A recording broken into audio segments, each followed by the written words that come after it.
भगवान ने कहा तुम्हारे बिना नहीं रह सकता हूं, अब तो तुम्हारे साथ ही रहूंगा और जहां जहां तुम रहोगे मैं वहीं वहीं रहूंगा।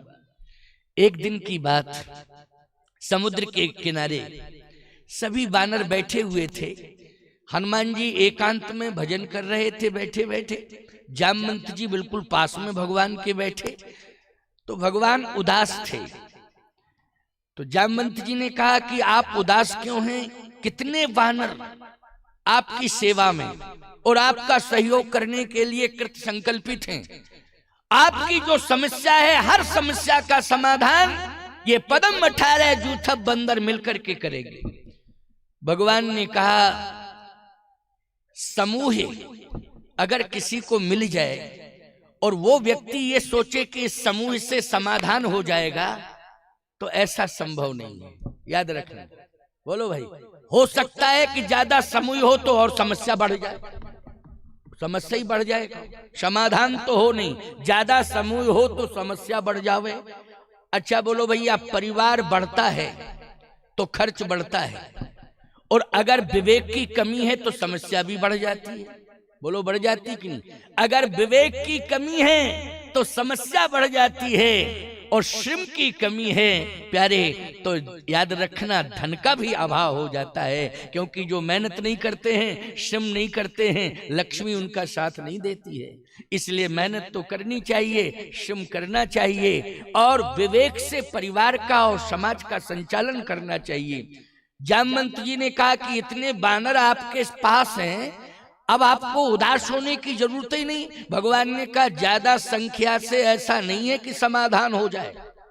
रावण के पास भी बहुत संख्या थी, बड़ा जनबल था, धनबल था, लेकिन अंत में क्या कंडीशन हुई? समस्या बढ़ती ही चली गई, समाधान मिला नहीं, समस्या बढ़ती ही चली गई। समस्या का समाधान कैसे होगा प्रभु? भगवान राम ने कहा सुनो बूढ़े बाबा, मैं आपको बता रहा हूं समस्या का समाधान। 3 शक्तियां यदि किसी को प्राप्त हो जाएं तो समाधान मिल जाता है। 3 शक्तियां। जामवंत जी ने कहा 3 शक्तियों के नाम बताओ। ध्यान से सुनना, 3 शक्तियों के नाम बता रहा हूं। शक्तियां तो बहुत हैं, लेकिन 3 शक्तियां जो महाशक्तियां के रूप में हैं उनके नाम मैं बता रहा हूं। बिल्कुल सुनना, ध्यान से सुनना। अगर इधर उधर मन गया तो फिर आपके जीवन की जो समस्या है वो अटकी रह जाएगी, समाधान नहीं मिलेगा। लेकिन समाधान देना चाहता हूं। 3 शक्तियां भगवान राम ने कहा जिसे भी मिल जाती हैं उसे निश्चित रूप से समाधान मिल जाता है। जामवंत जी आश्चर्यचकित हो गए, ध्यान से सुनने लगे। बताओ। सभी वानरों से कहा सुनो, बहुत महत्वपूर्ण बात कह रहे हैं प्रभु राम। 3 शक्तियां जिसके पास होंगी उसकी हर समस्या का समाधान हो जाएगा। इसलिए समस्या का समाधान करना है तो 3 शक्तियों के नाम सुनो। कौन कौन? भगवान ने कहा एक तो संत होना चाहिए उसके पास। क्या होना चाहिए? समाधान के लिए संत होना चाहिए। एक संत शक्ति के रूप में। क्यों भाई? संत। दूसरा का समस्या के समाधान के लिए वीर सैनिक होना चाहिए। क्या होना चाहिए? वीर सैनिक होना चाहिए। और संस्कार देने के लिए सती होना चाहिए समाज में, संस्कार जिससे मिलता है। अब बताओ 3 शक्तियां हो गई ना, संत, सैनिक और सती। अगर 3 शक्तियां किसी परिवार में हैं तो परिवार की हर समस्या का समाधान होता रहेगा। 3 शक्तियां किसी देश में हैं तो देश की हर समस्या का समाधान होता रहेगा। मुझे 3 चाहिए। जामवंत जी ने कहा कि मुझे तो विश्वास है कि आपको तीनों मिल गए, तीनों हैं आपके पास। भगवान ने कहा नहीं नहीं, हमारे पास कहां है, हम जिससे लड़ने जा रहे हैं उसके पास 3 हैं। हाँ, जिससे हम लड़ने जा रहे हैं रावण से, उस इसलिए चिंता कर रहा हूं कि ये समूह देख रहा हूं, ये विश्वास कर लूं कि इतने वानरों से आज राम को विजय श्री मिल जाएगी। ऐसा संभव नहीं है। क्यों? रावण के पास 3 महाशक्तियां हैं। जामवंत जी ने कहा पहले रावण की महाशक्तियां बताओ कौन कौन।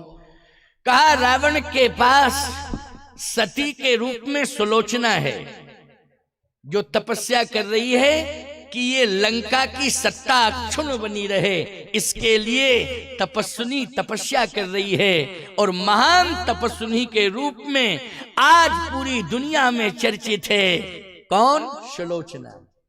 आपने भी विश्वास किया कि नहीं? सुलोचना। हाँ, समझ में बात आ रही है ना?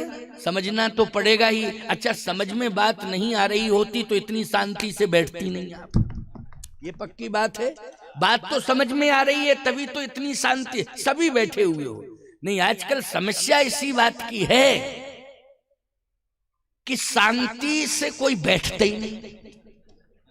क्यों भाई? शांति से कोई बैठता ही नहीं। अच्छा, और बैठ भी जाए तो शांति चली जाती है। बोलो, चली जाती कि नहीं? लेकिन यहां मैं देख रहा हूं, यज्ञ भगवान की कृपा है और स्वामी जी के, स्वामी सतप्रज्ञानंद जी महाराज के संस्कार हैं कि यहां मैं देख रहा हूं, आश्चर्य दिखाई दे रहा है। 2-5 देवियां एक साथ बैठ जाएं तो शांति से नहीं बैठ सकती। यहाँ हजारों देवियां शांति से बैठी हैं। बोलो, इससे बड़ा आश्चर्य और क्या हो सकता है? इससे बड़ा आश्चर्य क्या हो सकता है? ये आश्चर्य, ये यज्ञ भगवान की कृपा है और ये संतों के द्वारा दिया हुआ सुंदर समाज में संस्कार है, जिससे आज इतनी संख्या में भी शांति दिखाई दे रही है और शांति से सब सुन रहे हैं। नहीं, आजकल कोई किसी की नहीं सुनता है। कौन सुन रहा है? किसकी सुन रहा है? अच्छा, कहते भी इनसे कि सुनो सुनो सुनो, तो ये कह देती, आप कह देते हमने घर वालों की नहीं सुनी, आपकी क्या सुनी? तब हम क्या कर लेते? बोलो भाई, हम यही कहते, बात तो सही है। लेकिन ऐसे मन को एकाग्र किए हो जैसे संगमरमर की मूर्ति अचल प्रतिष्ठित हो जाती है ना हिलती है, ना डुलती है, ना बोलती है, लेकिन लोग उसका दर्शन करते हैं। क्यों भाई? वो दर्शनीय होती है। इसलिए यहाँ की जनता इतनी भावुक हो गई कि दर्शनीय हो गई। यहाँ की जनता दर्शन करना चाहिए, शिक्षा लेना चाहिए। ये सोशल मीडिया के द्वारा पूरी दुनिया में संदेश जा रहा है। पूरी दुनिया में आपके इस यज्ञ का ये गोकुल तपोवन सिद्ध हो गया है ना? ये बहुत विशाल आश्रम बनने जा रहा है। इसका विस्तार इतना होगा कि गोकुल तपोवन आश्रम में एक दिन सारी दुनिया के लोग आएंगे प्यारे। ऐसा आकर्षण होगा। बस तुम सभी श्रद्धा रखना और जुड़े रहना और सभी का सहयोग होना चाहिए। इतना विस्तार होगा कि एक दिन दुनिया आएगी यहाँ दर्शन करने के लिए। ये अद्भुत गोकुल तपोवन आश्रम होगा। जगन्नाथ पूरी दुनिया जाती है दर्शन करने के लिए। बोलो, जाती है कि नहीं?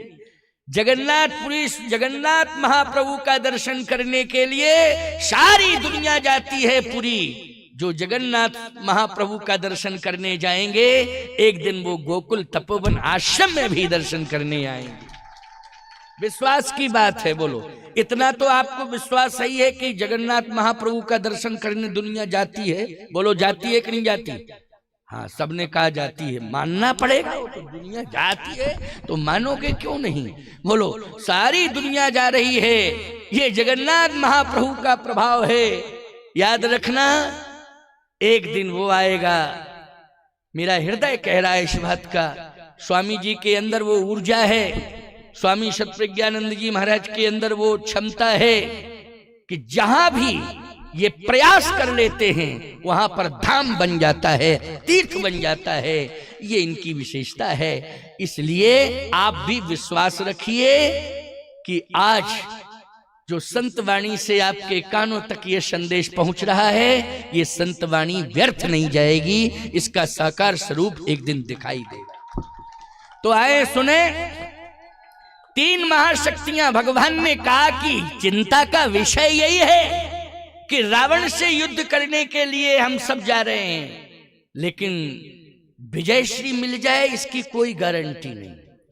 जामवंत जी ने कहा कि आपके प्रभाव को हम जानते हैं, विजयश्री तो मिलेगी मिलेगी। भगवान ने कहा ठीक है, आपका ये समर्पण है, मेरे प्रति आपका समर्पण है, तो आप निराशात्मक भाषा का प्रयोग थोड़ी करोगे। क्यों? समर्पण की बात है ना। लेकिन मैं जानता हूं जो सत्य है वो सत्य है, क्योंकि रावण को 3 महाशक्तियां मिल चुकी हैं।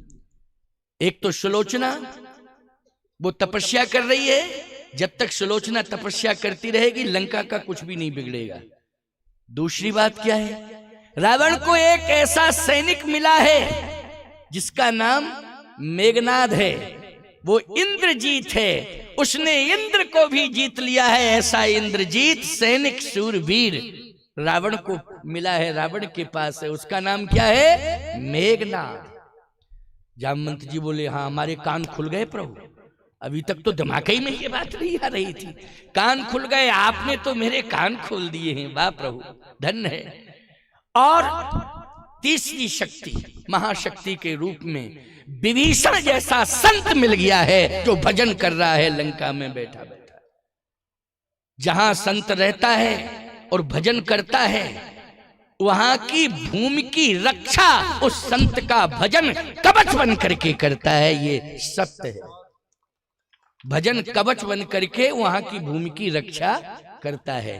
अब चूंकि विभीषण भजन कहां कर रहा है बोलो, लंका की भूमि पर कर रहा है, तो प्रभाव पड़ेगा कि नहीं पड़ेगा। जामवंत जी ने कहा कि आपने तीनों महाशक्तियों के नाम बताए, ये बिल्कुल सत्य है, मैं भी सुनकर के आश्चर्यचकित हो गया हूं प्रभु, लेकिन मेरी भी बात सुन लो, मेरा अनुभव क्या। अगर रावण को सुलोचना जैसी सती मिली है जो तपस्या कर रही है रावण को विजयश्री दिलाने के लिए, तो अयोध्या में उर्मिला जैसी महासती तपस्विनी तपस्या कर रही है वो श्री राम को विजयश्री दिलाने, उर्मिला। और यदि सुलोचना का पति मेघनाद इंद्रजीत है, बहुत बड़ा वीर है, शूरवीर है, तो उर्मिला का पति लक्ष्मण जो शूरवीर आपकी सेवा में लगा हुआ है, जगमा सखा निशाचर जेते लक्ष्मण हनय निमिषमा तेते। चिंता करने की क्या जरूरत है, मेघनाद को मारने वाला शूरवीर आपके पास है। अच्छा बोलो मेघनाद को किसने मारा था, मेघनाद को लक्ष्मण जी ने। बहुत अच्छी बात, देखो श्रोता ये सब समझदार हैं, बहुत अच्छे हैं, हाँ देखो सब समझ रहे हैं। हमें ये पता ही नहीं था कि सब समझते हैं, तो हम आते ही क्यों लेकिन ये सत्य है कि सब समझ रहे हैं, बहुत अच्छे श्रोता हैं, वाह। मेघनाद को मारने वाला शूरवीर सैनिक श्री रामभद्र जी के पास है वो लक्ष्मण। जामवंत जी ने कहा कि आपको डरने की जरूरत ही नहीं है, उदास होने की जरूरत, सोचने की जरूरत नहीं है। उर्मिला महासती है, लक्ष्मण महान शूरवीर है, और यदि आप कहते हो कि विभीषण जैसा संत महाशक्ति के रूप में रावण के पास है, तो जामवंत जी ने कहा श्री राम के पास हनुमंत जैसा संत है, डरने की क्या जरूरत। तीन महाशक्तियां अगर रावण के पास हैं तो तीन आपके पास भी है। भगवान राम ने कहा फिर भी समस्या है, क्या बोले, 3 वोट रावण के पास, 3 वोट राम के पास। क्यों भाई, बोलो भाई, जब 3-3 मत पक्ष विपक्ष दोनों के पास हैं, तो अब विजयश्री की क्या आशा की जाए, जल्दी बोलो। अच्छा बात समझ में आ रही है कि नहीं आ रही है, आ रही है ना, बात समझ में आ रही है। जामवंत जी ने कहा ये बात तो है, ये बात तो है। अब समस्या तो बनी ही रहेगी, क्योंकि 3 महाशक्तियां, 3 मेरे पास, 3 रावण के पास, 3 वोट रावण के पास, 3 वोट राम के पास। अब विजयश्री किसको मिलेगी बताओ। जामवंत जी बोले एक मत जिसके पास ज्यादा हो, ज्यादा हो। भगवान राम ने कहा समस्या यह है कि तीनों में से एक मत की आशा नहीं है। हनुमान जी सुन रहे थे, हनुमान जी बोले आप उदास मत हो, अगर आप कहो तो हम लंका के 3 वोट ला दें, रावण के पास कुछ बचेगा ही नहीं। ये बात बिल्कुल सत्य है, ये बात बिल्कुल सत्य है। हनुमान जी चाहें तो बोलो इन तीनों को ला सकते हैं कि नहीं। अरे लंका पूरी त्रिकूटई पर्वत के सहित उखाड़ के रख दें लंका को। हनुमान जी ने कहा आप उदास मत हो, मैं 3 मत लंका के रामादल में लाता हूं, आप आज्ञा दो। भगवान ने कहा, हे हनुमंत, राम में और रावण में अंतर होना चाहिए कि नहीं? क्या? रावण ने सीता का हरण किया, और यदि तुम सुलोचना को लाओगे तो हरण माना जाएगा। बोलो क्या माना जाएगा? हरण माना जाएगा। माना जाएगा हरण की नहीं? लोग यही कहेंगे राम में रावण में कोई अंतर नहीं है, क्योंकि रावण ने अगर सीता का हरण किया है तो राम पक्ष से हनुमान जाकर के सुलोचना का हरण करके लाए हैं। बदनामी तुम्हें भी मिलेगी और बदनामी मुझे भी मिलेगी। किसी भी नारी का हरण नहीं करना चाहिए। नारी का तो समाज में वैदिक परंपरा से वरण होना चाहिए, तब किसी नगर में लाई जानी चाहिए। वैदिक परंपरा से क्या होना चाहिए? वरण होना चाहिए। इसलिए नहीं, ऐसा तो हो ही नहीं सकता है। मैं सीता को वरण करके लाया हूं और रावण हरण करके ले गया है, इसलिए अंतर है। क्या अंतर है? सीता जी अयोध्या में आई जनकपुर से, तो क्या लेके आई हैं? बोले सीता जी सगुन लेकर के आई हैं, मंगल लेकर आई हैं। सगुन समझते हो ना आप लोग? शुभ सगुन होते हैं ना। जैसे गाय बछड़े को पिला रही हो, दूध पिला रही हो गाय, तो गौ माता अगर अपने बछड़े को दूध पिला रही हैं और ऐसा आप दृश्य, ऐसा दर्शन आप कर लेते हैं, तो अनुभव क्या करते हैं? बोलो ये शुभ शगुन हुआ है। बोलो यही मान्यता है कि नहीं? ये शुभ शगुन हुआ है। ब्राह्मण मस्तक पर तिलक हो, हाथ में शास्त्र हो, बोलो भाई ऐसे ब्राह्मण का आप दर्शन कर लो तो शुभ माना जाता है कि नहीं माना जाता है? आपने कहा शुभ माना जाता है। नकुल होता है एक, नकुल इसको जो भी कहते हो, न्योला, न्योला समझ रहे हो ना? न्योला सामने से निकल जाए तो क्या माना जाता है? शुभ दर्शन माना जाता है। हिरण सामने से आ जाए तो, मृगमाला आ जाए समूह के साथ, अगर हिरण आ जाए तो मृगमाला का दर्शन तो बहुत ही शुभ होता है। ये सभी शुभ संकेत हैं। ऐसे ही मांग में सिंदूर भरा हो, माथे में सिंदूर होता है ना, ये माथे में सिंदूर लगा है, क्या कहते हैं उड़ीसा में? सिंदूर कहते हैं। मस्तक पर सिंदूर, सुहागवती नारी के मस्तक पर क्या रहता है? सिंदूर रहता है। बोलो रहता है? पता चल जाता है कि ये सुहागवती नारी है, विवाह हो चुका है, ये सुहाग का प्रतीक है, ये सुहागवती नारी है। बोलो माथे का सिंदूर ही तो बताता है ये कि ये सुहागवती नारी है। पहचान। एक सज्जन बोले महाराज ये बताइए, नारी की तो पहचान है माथे में सिंदूर और मंगलसूत्र गले में पड़ा हो, मंगलसूत्र लटकता है ना, तो पहचान है कि सुहागवती नारी विवाह हो गया। लेकिन पुरुष का विवाह हो गया, ये क्या पहचान? ये पहचान बताओ, पुरुष का विवाह हो गया। ये प्रश्न प्रायः होता रहता है। क्यों स्वामी जी, आपके पास भी लोग आते होंगे और इसी तरह के खोज के प्रश्न करते हैं। पता नहीं, कोई औचित्य नहीं होता है, लेकिन अरे भाई तुम पूछ लो कि भैया आप विवाहित हो कि आप विवाहित हो, क्या दिक्कत की बात है? वो कह देगा नहीं हम विवाहित हैं। फिर आपको पहचान बताओ, पहचान बताओ। अरे तो वाणी से ही विश्वास कर लो पहचान है, हैं? अरे नकली वेशभूषा तो कोई भी बना सकता है, बोलो भाई। लेकिन सही बात तो यह है कि वाणी पर विश्वास करना ही पड़ेगा आपको। लेकिन नहीं, पहचान ऐसी बताओ कि दूर से ही पहचान में आ जाए कि इस व्यक्ति का विवाह हो गया। मैंने कहा देखो पहचान बता रहा हूं, तुम लोग भी सुन लो पहचान। हाँ क्यों भाई? अब ऐसे आजकल सोशल मीडिया में जब इस तरह के प्रश्न होते हैं ना, उत्तर मिलता है तो लोग बहुत ध्यान से सुनते हैं कि नहीं? और कई बार सर्च करके सुनते रहते हैं। हाँ ये कंपटीशन चल रहा है आजकल, तो यही तो विडंबना है। लेकिन मैं स्पष्ट बात कहता हूँ और बहुत साफ कहता हूँ, समझने की कोशिश करना। शादी का पहला दिन पत्नी का समर्पण, वो शब्द निकलते हैं समर्पण की, जो पराकाष्ठा होते हैं, वो पहला शब्द समर्पण का निकालती है। वो कहती है इस जगत में मेरी दृष्टि में केवल तू ही तू। बहुत बड़ी बात है। परमात्मा माना जाता है, बोलो माना जाता है कि नहीं? तू ही तू। तुलसीदास जी से पूछा गया, भारत की नारी क्या कह रही है एक पुरुष को देख करके कि तू ही तू।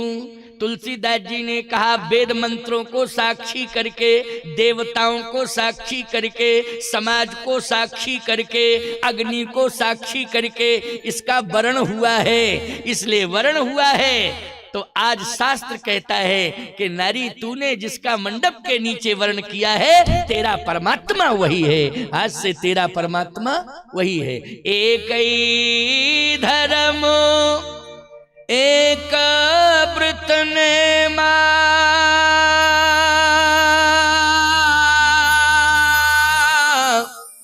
काय बचन मन पति पद प्रेम। तो ये समर्पण की पराकाष्ठा है कि वो पहली बार मिलती है तो कहती है, मंडप के नीचे हमें ये संस्कार मिले हैं कि तू ही तू। चलो अच्छी बात है। फिर चली जाती है अपने पिता के घर, वो फिर दोबारा आती है पति के घर में। ऐसा चलता है ना आने जाने का क्रम। दोबारा में उसकी भाषा बदल जाती, बस भाषा बदल जाती दोबारा में। आप कहो क्या भाषा बदलती? दोबारा में जब पिता के यहां से पति के घर में आती है तो कहती है, इस संसार में केवल दो ही हैं, तू और मैं, तू और मैं। क्यों भाषा बदल गई कि नहीं बदल गई? दोबारा में भाषा बदली, शब्दों में अंतर आ गया। चलो भाई कोई बात नहीं है, ये भी हम मान रहे हैं कि तू और मैं पति पत्नी में प्रेम है, होना भी चाहिए। लेकिन फिर वो तीसरी बार में अपने पिता के घर जाती है और फिर पति के घर जब लौट के आती है तो भाषा फिर बदल जाती। आपको फिर क्या बदल जाती? पहली बार में केवल पति से कहती तू ही तू, और दूसरी बार कहती है तू और मैं, और तीसरी बार में तो तू तू मैं तू तू मैं तू। क्यों भाई? ये कंडीशन है ना। अब बताओ ऐसी परिस्थिति में पता लग जाएगा कि नहीं कि विवाह हो गया? बोलो भाई। ऐसी परिस्थिति में 101% क्लियर रिपोर्ट। क्यों? पता लग गया कि विवाह हो गया। क्यों? इनके माथे पर तो सिंदूर चमचमा रहा है, मंगल सूत्र लटका है और तुम्हारा मुंह लटका। पता क्लियर। क्यों भाई? है ना। इसलिए मैं कहना चाहता हूं, ध्यान से सुनना, पति पत्नी में प्रेम होना चाहिए। और प्रेम कब होगा पति पत्नी में? जब संत और यज्ञ दोनों की शरणागति तुम स्वीकार कर लो तो निश्चित रूप से परिवार में प्रेम होगा, पति पत्नी में, बच्चों में, सब में प्रेम होगा, गांव में प्रेम होगा।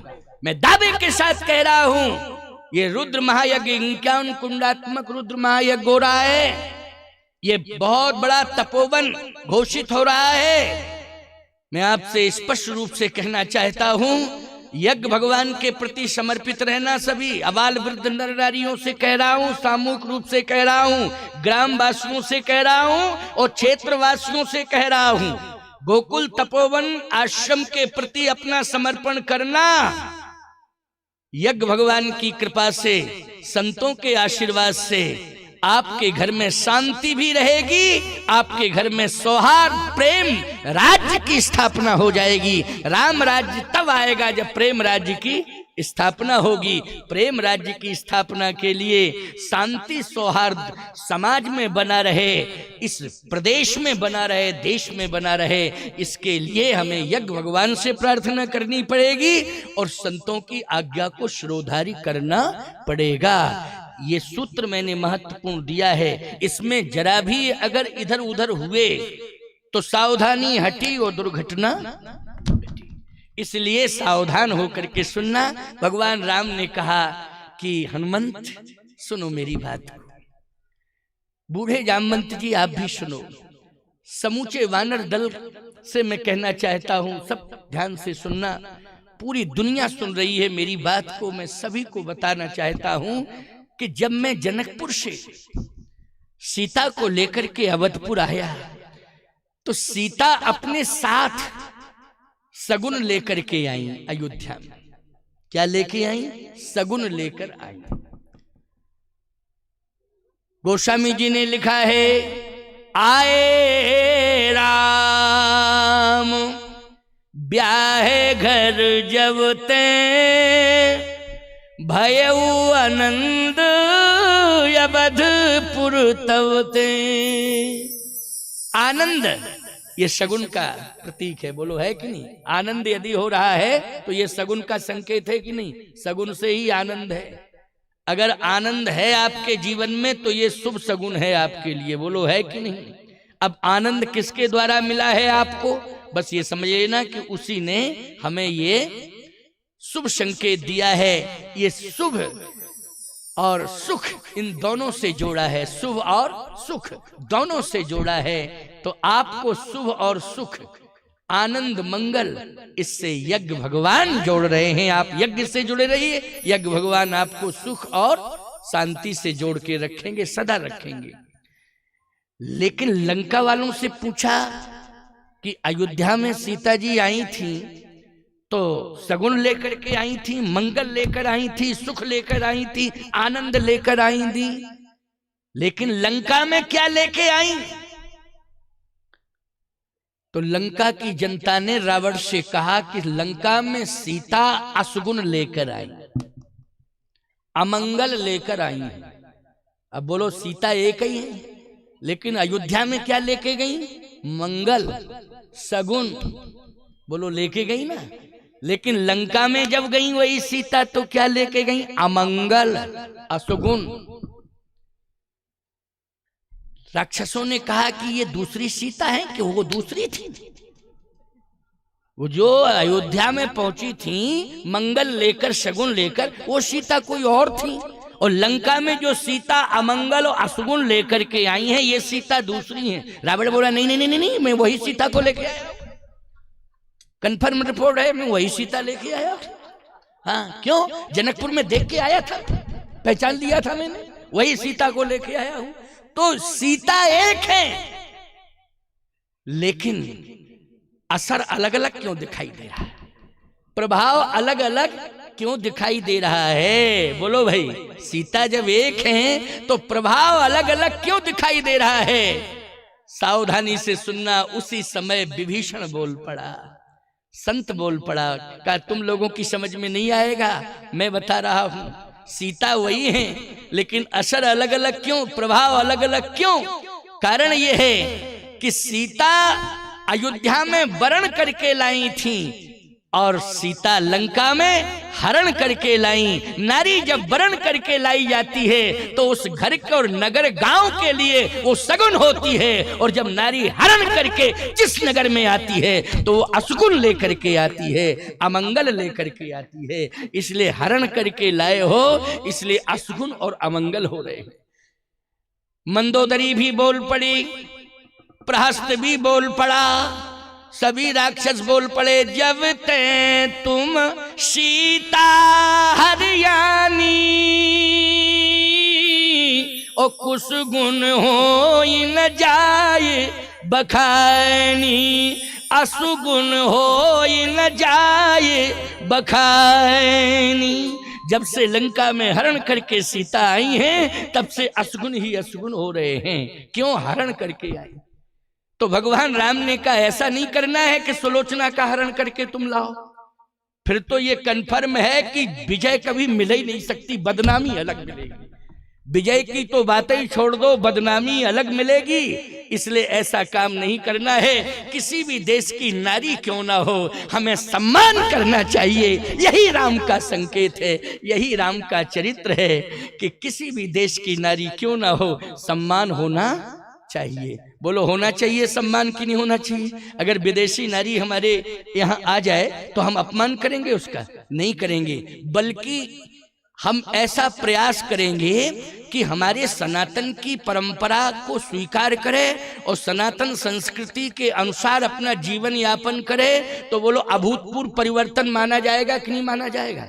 अभूतपूर्व परिवर्तन माना जाएगा। भारत की नारी में तो जन्म से ही संस्कार होते हैं, आर्यावर्त की नारी में, भारत की नारी में तो जन्म से ही संस्कार होते हैं, वो जन्म से संस्कार लेकर के आती है। इसलिए कोई बहुत बड़ी विशेषता नहीं है कि आपने संस्कार दिए, लेकिन जिसके जीवन में संस्कार ही ना हो उसे अगर संस्कार मिल जाए तो ये बहुत बड़ी विशेषता मानी जाती है।